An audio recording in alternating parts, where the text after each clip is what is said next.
Sir, yan, nabanggit na natin yung dalawang importanteng sangkap. Meron ka pa bang gustong idagdag as advice sa ating mga kalapatids? Advice ko po sa kanila, huwag silang matakot sa sakit.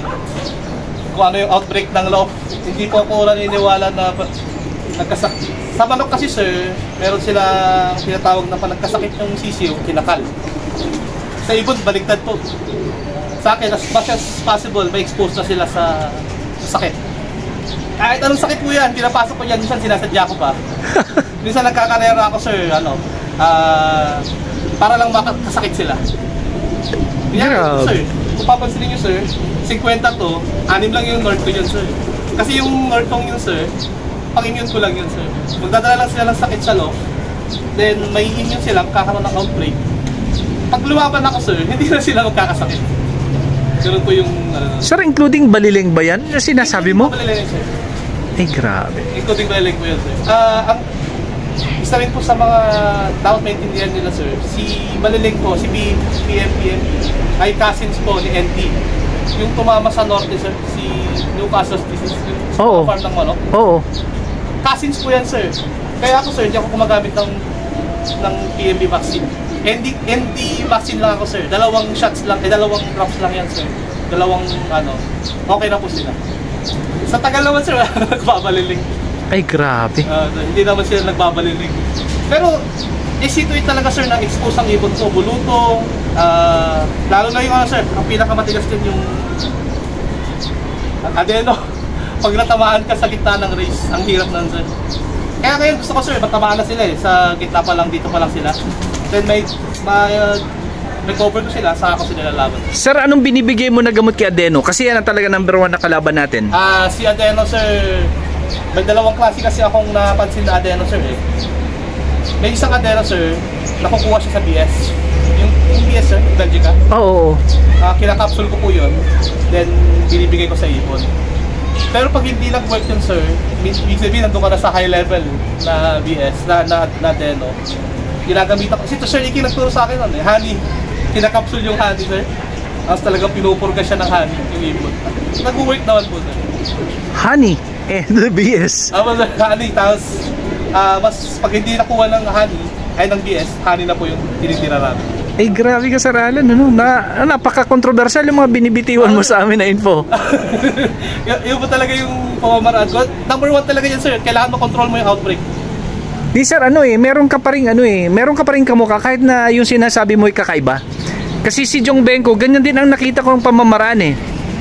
Sobrang dumi yung kanyang loft. Ay, naman sir, at yun ang sinasabi niya na kailangan maging madumi para ma-expose sila sa lahat ng mga viruses. Gano'n naman siyang mag-isip. Meron kang kilala sir, kahit mga marami sila tawag nilang spotter system. Pero ako sir, hindi kasi ubra sa akin dahil may asthma po ako. Ayun naman, yun naman. Hindi pwedeng marumi ang loft ko. And sir, dun sa paggagamot mo, kahit sa application yan sa tao, pag hindi na kinakaya talaga nung pinakamalupit na gamot, balik ka na lang sa simpleng gamot. Sila naman sir, as long na... Or natural sir, or natural. Kasi honey eh. As long naman sir na yung pag nag-outbreak ako sir, hindi ko ginagamot yung hindi kumakain. Hindi ko ginagamot yung kumakain, yung hindi lang kumakain sir. Pag 2 beses siya nag-pass, doon ko na siya sinusubuan ng gamot. Pero yung mga kumakain pa rin sir, kahit nagsusuka, hindi ko ginagamot. Ayun. Sir, may 2 question na lang ako. Thank you dun sa napaka-controversial at mga kakaiba. At alam ko, very informational na mga sagot. Sir, ano dating sa pag-iibon? Karangalan o pera? Karangalan po yan. Obvious yan sir, pero may mga practical na tao na sumagot eh. At bakit? Bakit karangalan? Sa totoo lang kasi pinasok ko kasi yung sir para sa hobby lang. Hindi ko naman siya tinuturing na magiging hanap buhay ko. Kasi feeling ko hindi naman din bisan nag-provide naman po sila, pero as a hobby po kasi namin siya sinimulan eh. Hindi siya as a pagka siguro pera, sabong na lang po ulit ako. Kasi doon after 5 minutes ang bilis. Nakikita ko na kagad ito po, malabo po tayo. Sa tingin nyo yung reason bakit napakaganda na at napaka-consistent ng resulta ng inyong karera?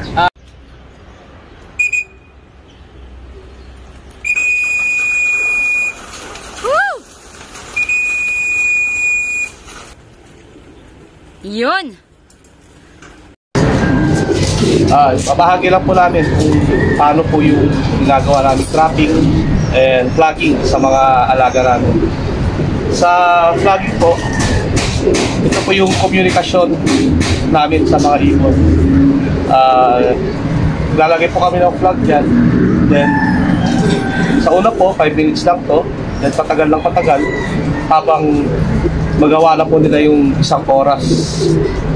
Yun po yung target namin. Ang target po talaga kasi namin is makapag 1 oras po sila sa tanghali. Pag race na po yun, yung po flag na yun, siya po yung komunikasyon namin sa mga ibon namin kung ano po yung gusto namin mangyari. Kasi alam naman po natin na hindi naman po tayo nakakapagsalita, nakakapag-communicate sa kanila. So yun po yung sign na para alam po nila kung kailan sila lilipad o kailan sila bababa. Then sa trapping naman po,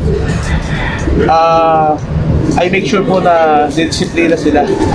Pag po tinawag sila, within 5 na tawag at hindi po sila pumasok, sinasarahan na po namin. Kaya po meron itong sarabukas na ito sa trap namin. Pag sinarahan na po namin sila, hahayaan na lang po namin silang makita yung pagkainan na ubos.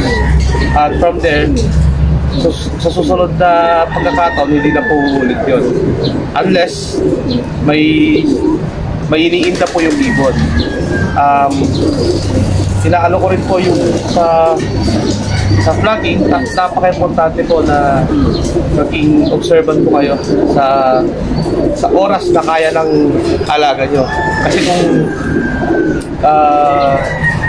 bigla po kayo nag-jump from yung capacity ng ibon sa mas mataas na oras, pwede po silang dumapo sa ibang lugar at magiging malaking problema na po yun sa inyo.